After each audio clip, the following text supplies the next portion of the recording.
Did you know there's hidden costs when you're buying a house? Well, what the heck are they? Am I right? Let's start with number one, down payment. That's what everybody thinks of first. I think I just need to save up my money to buy a house, and then I just need to have my down payment of 20% of whatever house I want to buy, and then I'll be able to buy the house. Wrong. No. Here's why that's wrong. It's not totally wrong, but it's mostly wrong. First of all, the 20% thing, right? There's this thing called the 20% rule about productivity. That's great for over there. 20% for buying a house, especially if it's your first house, not correct. Also, not correct for your second, third, fourth, fifth, sixth, seventh, eighth, 20th.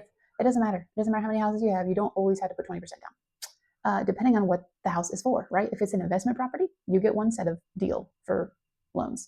If it's your second home or a vacation house or your primary residence, or you're changing from one primary residence to another, it's not 20%. It can be anywhere from zero for some qualifying first time buyers to 10%. Most people fall in the 3.5 to 5 to 10% range. Those are majority of loans that I see. Sometimes people would choose to put down more to get more equity up front. Very smart move. Required? Absolutely not. But saving money, even if it's not for that 20% down payment, is still a really good idea because of everything else. Next, deposit. This is where we get into the things that are actually due during the contract. So you end up paying for things, hence hidden, before you actually get to the closing table and buy the house. There's a whole bunch of things actually. So let's get through them. Number one, like I said, being deposit.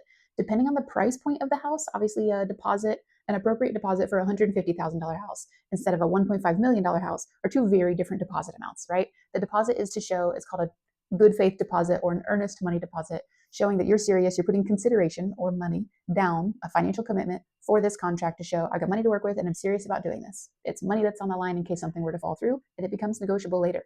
So you want to make sure you're putting down the appropriate amount for the price point of the house, and that amount is going to differ. I have a table that tells you how much deposit is appropriate for what level of purchase price. So if you want that, just DM me deposit. Next, while we're still under contract, is the vast world of inspections. What do I mean by that? There's so many options for inspections. Most people think immediately home inspection, right? Yeah, a lot of people do a home inspection, and you're choosing to do that inspection. You're choosing your inspector to do it. It's out of your pocket, babe. You also have an option for a bunch of other inspections too. For example, radon. We live in the mountains of Virginia. There are a lot of houses that have high levels of radon gas in them, and it's harmful to your health. Find out more about that. I have a booklet about it if you'd like. DM me radon. Um, there's septic inspections. If the house that you're buying has a septic inspector, has a septic tank, same thing. You may choose to do it. It's on your bill. A survey to find, it's essentially an inspection of the land, right? Where are the boundaries? Tell me where the boundaries are. That's a form of inspection. If you want a survey done, cool. If the seller allows you to do it, but you're paying for it out of pocket. All of those contractors require being paid at time of service. That service is being done while you're under contract. And I see those things usually cost in the like 500-ish range, depending on what they are and how in depth they are. Also, for a survey, if it's 200 acres on the side of a mountain, that's going to be a lot different price point than a townhouse lot, right? Next cost while you're under contract is going to be your appraisal. So, yes, it's true that an appraisal doesn't actually happen until later in the contract, but it's ordered at the beginning of the contract. Let me explain. You pay your lender for the appraisal when you do your formal loan application. So, you make an offer, the seller accepts it. Woo, congratulations, I'm so excited for you. Now you get to put some money down. That deposit, paying for any inspections, and you've started your official loan application, which is really just redoing the original one with a little more detail with the lender if you're getting a loan. At that same time, you pay them for the appraisal cost, usually $500-600. They then send this magical piece of paper called an order into appraisal land, and an appraiser that no one knows picks up the order and says, I'll do this, or I won't do this, and it goes to the next one.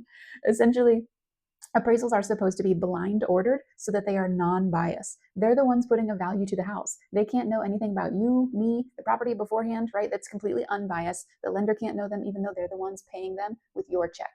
Until the appraiser who decides to pick up the order calls the listing agent and says, hey, I'm going to do an appraisal of this property. I need in. How do I get in? That's the first time anybody knows. But again, it's required for your loan, so it's your fee. Speaking of loans, that leads us to our next hidden cost, loan fees. There might be certain things required for your loan for the property. Depends on your loan type completely. And if you have spoken to a lender, if you're buying a house right now that only gave you one loan type, please question them or get a second opinion or talk to another agent to give you better recommendations. Sometimes people truly are only approved for one loan type, but most of the time I find that a lot of lenders tell a client, here's the best loan type for you. Well, shouldn't you be the one that decides what loan type is best for you? And shouldn't you be able to see all of your options? I think so. The lenders that I work with think so. So just think about that. But let's get back to the money. Okay, so certain types of loans require certain levels of standard of condition of the home. Meaning, if the house has a deck outside with stairs going down it and the railing is loose and wobbly, that might kick out your loan because they want to finance a place that is habitable, safe, and secure. And a wobbly railing that somebody's going to fall off the side is not a good property condition feature. It's also an insurance issue. So that could be a repair that would have to be required to be done before the lender will be allowed to authorize this loan on this property. Well, the seller might be selling the house as is, or maybe they're already out of money from home inspection repairs that you've already agreed to, or they just don't want to do it. Then you have a choice. Do we walk away from this property because my loan type won't accept the property in its current condition? Or do I pay for this out of pocket knowing that I don't even own this property yet? Depending on what it is, usually this is the safer bet instead of starting all over and not being able to recoup any inspection costs that you've paid for and that appraisal cost, because those things are already done. The services have already been performed. You're not going to get that money back. Side note, I have even had a client take old deck stain from her house to the house she was buying, and 2 weekends in a row she worked on painting the seller's deck for them because it was a requirement of her loan and she really wanted this house, and the seller was elderly, didn't have any money to pay anybody to do it, didn't have any family around. So my client was out there 2 weekends in a row busting her butt, and I was like, can I come out and help you? And she's like, no, this is really cathartic for me, I got it. But just already putting literal elbow grease and sweat into her property that she didn't even own yet just to make it work. But if she would have had to pay for that stain on that deck, that would have been money out of pocket. So something to think about. Next is closing costs. So now we're kind of moving toward the end of the contract to closing process where really most people think about costs, right? But I bet there's a couple in this process that you also haven't thought about yet. So first of all, what even are closing costs? It's like this magical cloud of thing that people just put a number on it and they're like, oh, okay. But it's a bucket, truly. It's a bucket of a bunch of things poured in that just gets labeled closing costs. Closing costs can include a bunch of things: fees from your lender for processing your loan, fees from the closing company for producing the closing documents, fees for paying your agent for their services, depending on what level of agent compensation you negotiated in the contract for you as the buyer to pay your buyer's agent versus the seller to pay your buyer's agent.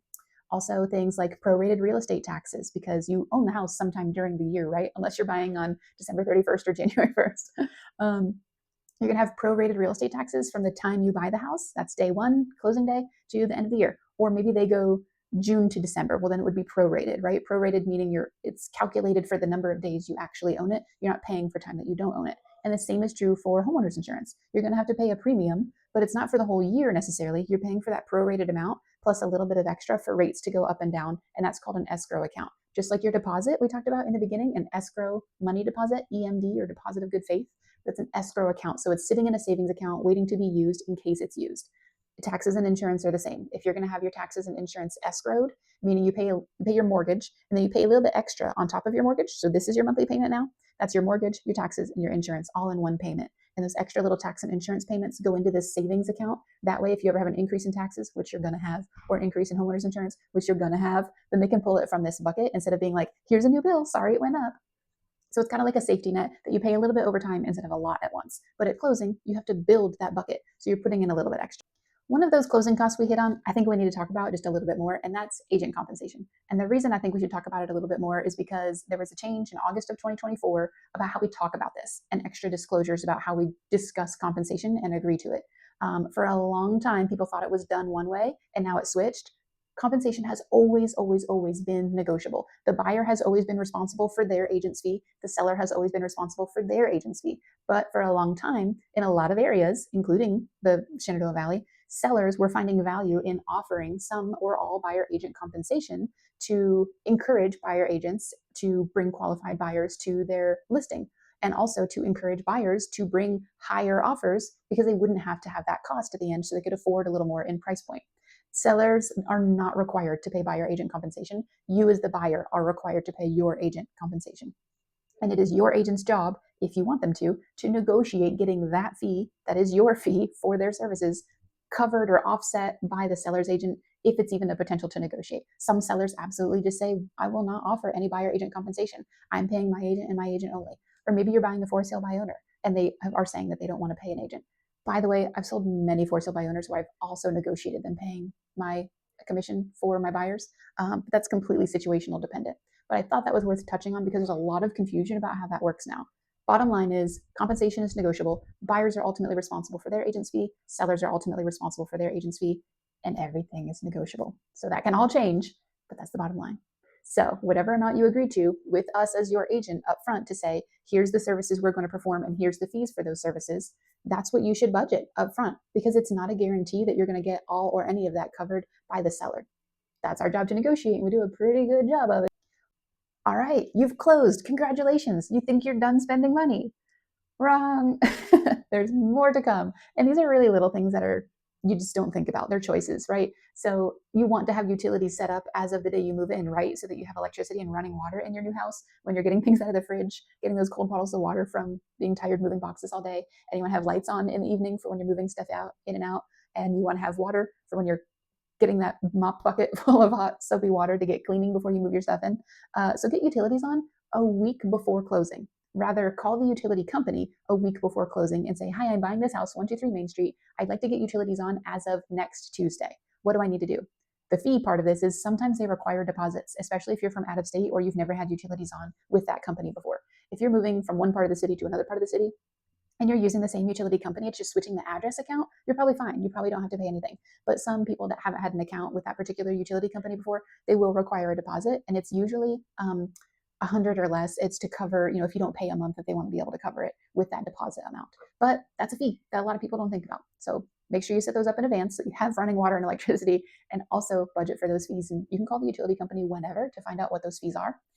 Pro tip, you can also call the utility company when you go under contract or when you have an address that you're interested in, and they won't tell you the bill that the current owners, the sellers, are paying because that's confidential information, but they can usually give you an average of what that bill looks like over the last 12 months. That way you know, holy crap, I knew the HVAC system was old here, but man, it must be really leaking some energy because their heating bill's $500 in the winter.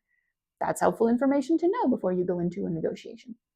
Another thing to consider when you're moving after closing, or really to consider before closing for when you actually move, are moving expenses. Are you hiring movers? Do you need to buy boxes? Do you need to buy tape? Do you need to buy labels? Do you need to buy pizza and beer for your friends to help you?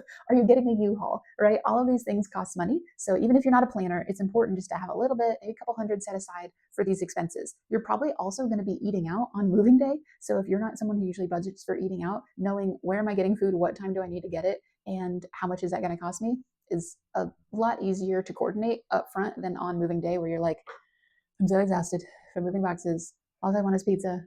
Wait, where's the nearest pizza place? I don't know anything about this town that I just moved to. Google. Hopefully you get a good one.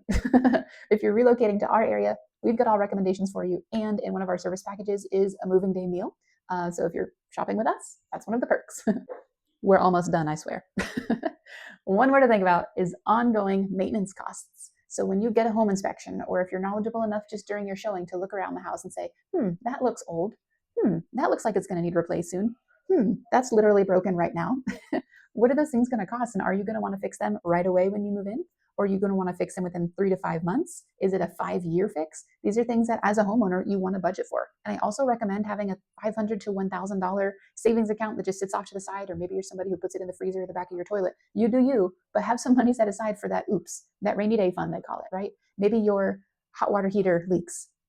Maybe your AC stops working in the hottest day of August. You want to make sure that you've got a little bit of funds set aside to at least get a temporary repair, if not a whole fix done for whatever a problem is that's going to totally catch you off guard, because it happens. When you're a homeowner, you don't have a landlord to call for that. You've got to recall the repair person. You can call me and I'll give you my repair person to come fix that thing ASAP. And that service and those products are going to cost money. So make sure you have that rainy day fund set aside just for whatever life throws at you after closing. Finally, we're at the last one, which, like I said, is a perk instead of a cost, but it's still a hidden thing that a lot of people don't know. Are you ready for it? Free money. Oh, wait, not free money. A free month. Yay, a free month of living there without having to pay any money. Most people don't know that when you close, you have to have a full month window pass by, a 30-day, so like 1st to 30th or 28th or 31st to whatever that month is, pass before your first mortgage payment is due. What does that mean?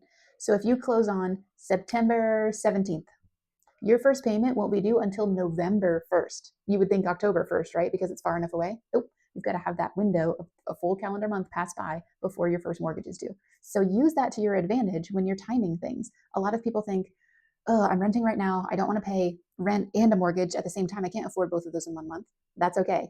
Can you end your lease early? Or can we time it to where you not only are paying rent, even though you're already moved into your new house because you don't have to pay mortgage for that month, but maybe we can time it to where you pay rent, have a full mortgage month free where there's no rent and no mortgage, and then a month later you pay a mortgage. So you're paying rent for August, you pay nothing for September, and then your first mortgage payment is due October 1st, but you moved in September 1st. Isn't that great? So happy news at the end. If you have any questions about all of these costs that I've gone over that are hidden costs or fees or just questions about the process in general, I clearly am more than happy to yap about this stuff. And I also love food. So let's go get tea or sushi or tacos or something.